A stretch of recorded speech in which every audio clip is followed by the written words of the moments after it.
You can find some of the best concealers at the drugstore. I have tried 5 of them for this video and I did a wear test for all of them. I'm very impressed with some of these and wait to see my favorite. I have noticeable discolorations in the inner part of my eyes, and that's why I'm always searching for good full coverage concealers. So I'm gonna start off with my least favorite concealer. In last place we have the high coverage concealer by the brand The Ordinary. The shade that I got is 1.2Y Light with yellow undertones. It is oxidizing, it becomes a shade darker, so keep that in mind before you buy your shade. The consistency of this product is silicone-y, slippery and very thick. Because of that I had a very hard time blending the concealer on my eyes and also building up the coverage. It is not spreadable with the fingertip. It is sitting on the skin and moves every time that I'm trying to add more product to cover the dark circles. Without any powder on the eyes it looks very patchy and drying.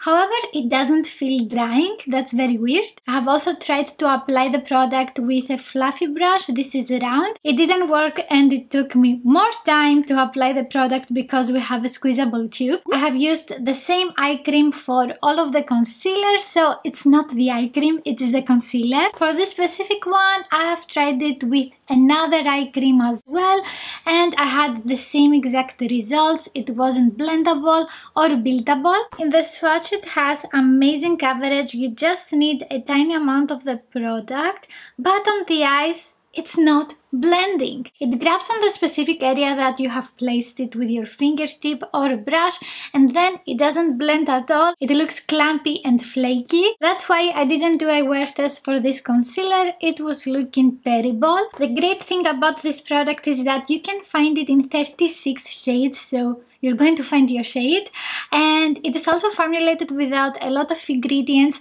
that a lot of people are sensitive or allergic to. I've read so many raving reviews about this. It is $7 only. It just doesn't work for me. And in 4th place we have the e.l.f. Flawless Brightening Concealer. This one has a creamy and lightweight formula. You can easily blend it and add more coverage if you want.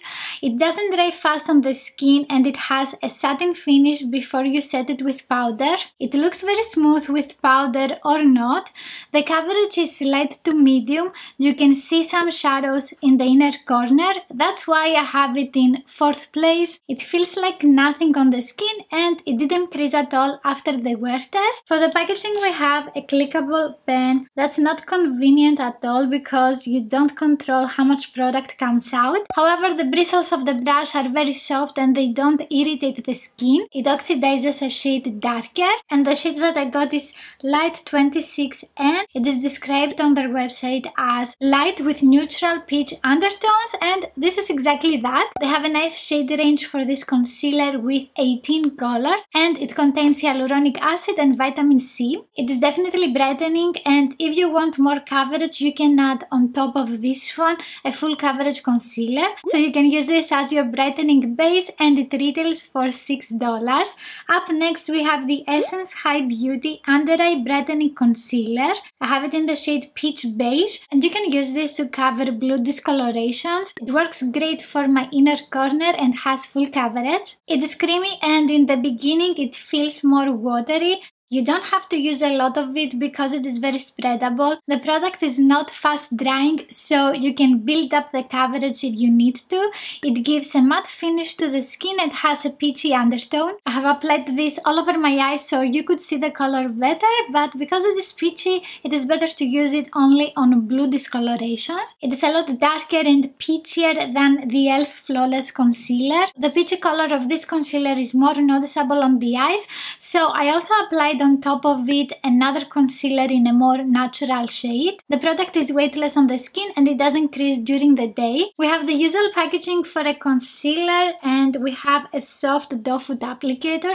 It can deposit a lot of product on the eyes. This concealer is discontinued in Germany, but you may still find it in your country. The formula is great and I wish they can bring it back. Moving on to the 2nd place, and this one is the Essence Skin Lovin Sensitive Concealer. This is a concealer that I used on top of this one. The Skin Lovin Sensitive Concealer glides smoothly on the skin and it has medium to full coverage that can last all day. I like that it doesn't look cakey on the eyes and it is lightweight and super creamy. It doesn't dry fast, so it's easy to blend with a sponge or with your fingertip. The doe foot applicator is extra soft and bendable. It can deposit enough product on the eyes, so you don't have to go back to the tube and get product. The doe foot applicator is soft and bendable. It can deposit enough product on the eyes, so you don't have to go back to the tube again. It is formulated for sensitive skin and it doesn't contain a lot of ingredients. I have tried 2 shades of this product and this one is the shade 10 Light. This one is very light for me. Both of the concealers are oxidizing just a little bit. It's not significant in choosing your shade. Speaking of shades, they have only 3 and this was released last year, so I was expecting more shades during the next year, and the reason that this concealer is in the 2nd place is because of the shade range. And let's go to the 1st place, and I have here the Wet n Wild Mega Last Incognito All Day Full Coverage Concealer. It has medium to full coverage and gives a matte finish to the skin. You don't have to apply a lot of powder to set it because it is not sticky. The formula is lightweight and creamy. It's very easy to blend it all over the eyes and it's not drying fast. Once applied, it's not getting flaky and looks smooth on the skin even after 8 hours of wearing it. About the shade, it oxidizes and it gets 2 shades darker. I bought this online and it is the shade Light Beige. When I received this, I was so afraid that it wouldn't match me. After a few minutes of application, it becomes exactly the shade that I need. So don't forget that before you pick your shade. You can find this concealer in 21 shades and it retails for $5.49. The only thing that I don't like about this concealer is the scent. It smells like fragrance and I would prefer if it was completely scentless. Despite that, the formula is not drying at all. Also, after a while the scent is fading, so you don't smell it. It's so nice to find good drugstore products. You can also watch this review here and I will see you in the next one.